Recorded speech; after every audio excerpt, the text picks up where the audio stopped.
Assalamualaikum warahmatullahi wabarakatuh. Selamat datang kembali di channel 17.com. Nah, kali ini saya bersama salah seorang ya. Ketemu lagi. Oh iya, ketemu lagi ya. Ini masih di vlog yang pertama tadi ya. Ini Kemarin selanjutnya. yang pertama, ya? Kemarin yang pertama, ini selanjutnya.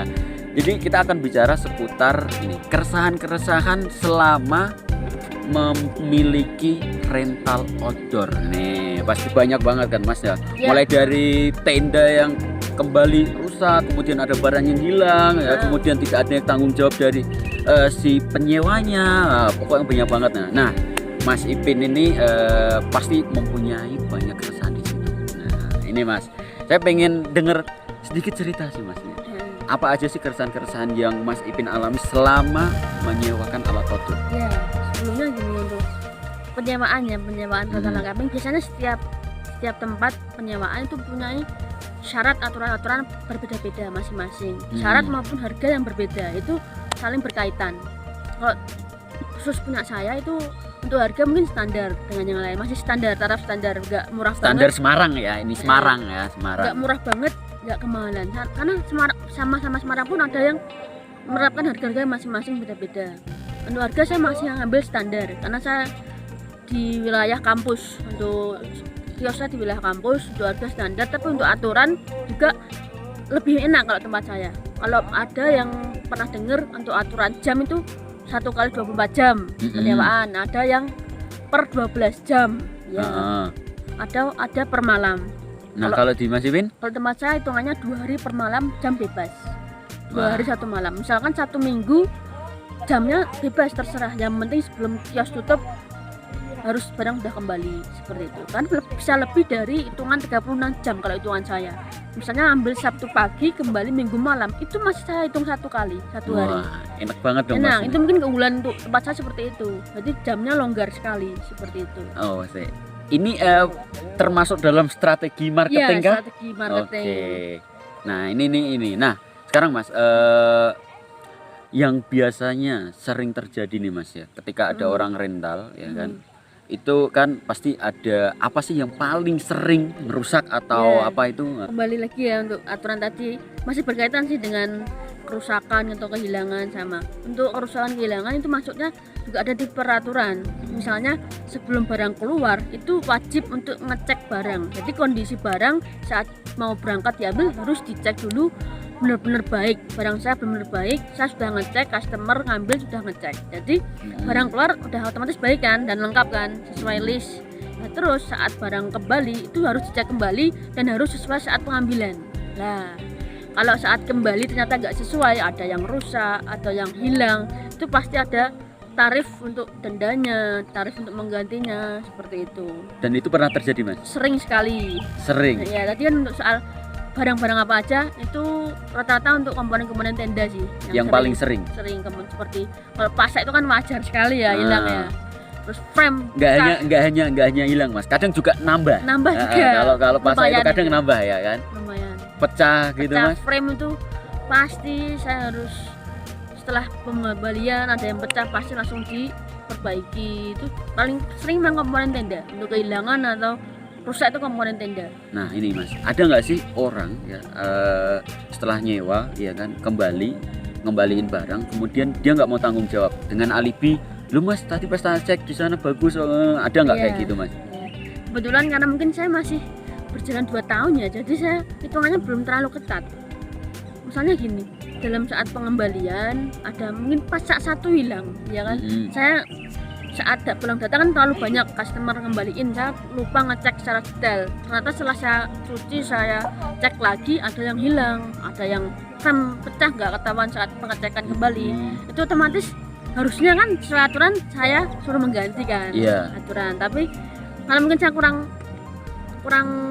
anak Jawa ini ya agak rikuh juga ya kan, udah misalkan udah lewat sehari atau barang cuma 1 pasak nggak usah tak suruh ganti lah, frame pecah 1 aja, nggak usah lah biar pelanggannya balik lagi. Saya masih ada rasa seperti itu. Tapi sebenarnya untuk suatu bisnis nggak boleh juga, harus tetap tegas sama customer sesuai aturan. Ya sesuai aturan. Tapi karena saya masih berjalan mencari pasar juga, mungkin kalau pasak hilang 1 aja mungkin saya masih toleransi seperti itu. Tapi ke depan saya tetap berusaha tegas, apapun itu kerusakannya berapa itu kerusakannya, seperti itu. Nah, oke, Mas. Ini setelah Mas Ipin mengalami keresahan-keresahan semacam itu, nah ini saran nih buat teman-teman yang mau rental ini, yang diharapkan Mas Ipin sebagai apa ini penyedia jasa penyewaan, apa yang diharapkan oleh teman-teman khususnya buat para penyewa? Ya, saya berharap untuk semua orang ya, semua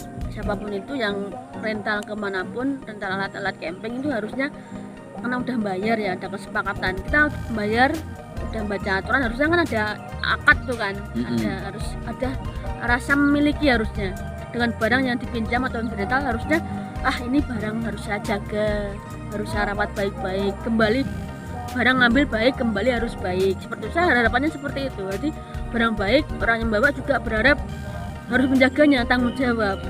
Kalau misalkan saya sering tahu di trek pendakian gitu, bawa tenda cuma dicangkeng terus dilempar aja, diseret aja, saya sering tahu sendiri. Itu kan saya miris lihatnya gitu kan, yang harusnya dijaga, karena dia kan bakal rugi sendiri nanti kalau ada kerusakan, ya kan. Terus juga masalah paling sering adalah kebersihan tenda. Itu kan tenda kan tempat tidur kita. Misalnya kalau setelah selesai kita camping, harusnya juga dibersihkan sekalian sebelum dilipat, sebelum dipacking, dibersihkan sekalian. Saya sering menemukan sampah-sampah banyak banget di dalam tenda saat membersihkan. Itu kan kita sendiri kan misalnya harus disiplin ya soal kebersihannya, buang sampah. Itu tenda loh, dalam tenda itu masih banyak sampah. Gitu kan juga kok bisa gitu. Berarti intinya siapapun nanti yang nyewa harus sebisa mungkin tunjukkan rasa memiliki barang tersebut ya.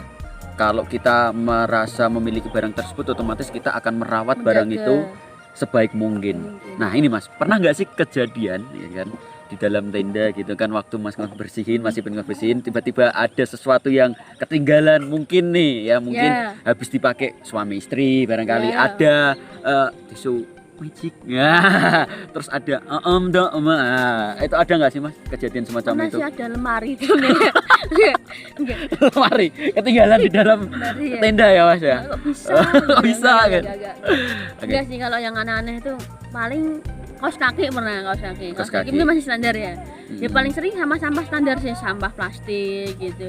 Apa yang paling sering kaos kaki itu sering kaos kaki satu aja, kalau dua kan lumayan. Dijual lagi ya, cuma satu. Pakai lagi, cuma satu. Itu paling nggak ada aneh-aneh, nggak ada sih paling. Ini Mas, saya pernah dengar cerita ini dari teman saya. Dia juga sama dengan Mas Ipin, nyewain rental alat outdoor juga. Nah, dia pernah ngalamin cerita seperti ini Mas. Karena kan kebanyakan pendaki mereka melakukan perjalanan dari rumah menuju ke gunung ya kan Mas. Nah, kemudian waktu kembali Mas ya kan, posisi kan mungkin ini Mas ya kecapean itu kan, terus akhirnya dia oleng nih di dalam perjalanan ya kan, sedangkan batas waktu pengembalian itu katakanlah 2 hari sih Mas ya. Terus nah, pernah nggak sih Mas mengalami semacam itu? Ya pernah. Dan nggak ada kabar sama sekali? Ya pernah, ada beberapa kali. Itu mahasiswa sih, karena daerah saya kan memang lingkup mahasiswa. Ada beberapa kali, yang pertama saya masih ingat itu pernah ada mahasiswa naik merbabu bawa alat saya, sampai sewanya itu kan 3 hari 2 malam, sampai masuk hari 4 belum ada kabar. Saya kontak WA, kontak teleponnya nggak bisa. Terus baru ada kabar tuh hari ke-5, ternyata dia ngabari kalau ada musibah di atas dia itu hypo. Ada dia lemah kan, hypo, sakit di atas, bahkan harus meminta pertolongan tim SAR gitu. Ya, makanya rombongan mereka baru ngabari saya itu hari ke-5, setelah keadaan mulai membaik, mulai persiapan pulang, baru ngabari saya. Itu salah satunya. Terus ada lagi, bener kata Mas Kamil tadi, ada kecelakaan. Itu pernah juga pendaki sepulang dari pendakian itu kecelakaan, sama nggak ada kabar. Hari selanjutnya setelah saya dari klinik katanya sampai kos baru ngasih kabar seperti itu. Tapi untuk apa ya, denda ya maksudnya ya, denda saya tetapkan itu seperti ini. Kalau kejadiannya memang musibah, saya nggak berikan denda. Kalau musibah ya. Tapi kalau yang dibuat-buat disengaja, ngasih kabar, malah tinggal dolan-dolan. Kalau ngasih kabar, saya itu gini, untuk retalan saya itu toleransinya enak. Kalau penting ada kabar gitu, ada WA masuk, Mas maaf saya nanti mungkin pulangnya malam, tak kembali besok pagi ya, itu pasti saya nggak kasih tenda karena ada kabar penting seperti itu. Karena terlalu malam kios sudah tutup seperti itu, maksudnya hari selanjutnya itu nggak bakal saya kasih tenda. Oke, itu ya teman-teman ya, buat teman-teman ini pesan-pesan buat teman-teman khususnya untuk penyewa alat outdoor ya kan. Saya juga penyewa nih karena belum punya alat ya kan. Nah, oke, cukup itu aja ya teman-teman ya. Mungkin kalau ada yang masih kurang bisa tulis di kolom komentar. Silakan teman-teman, Mas kalau ada sesuatu yang ingin ditanyakan bisa langsung tulis di kolom komentar. Nah, jangan lupa nih untuk teman-teman yang anak UNES dan sekitarnya Gunung Pati terutama Semarang ya. Kalau mau nyewa alat rental outdoor, kalau mau beli ya alat outdoor bisa langsung hubungi nih.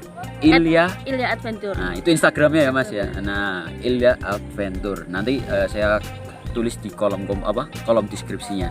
Oke, itu aja, cukup sekian. Terima kasih teman-teman semuanya yang sudah nonton video ini dari awal sampai akhir. Mohon maaf kalau masih ada kekurangan dalam video ini. Jangan lupa like, comment, subscribe, and share. Dadah.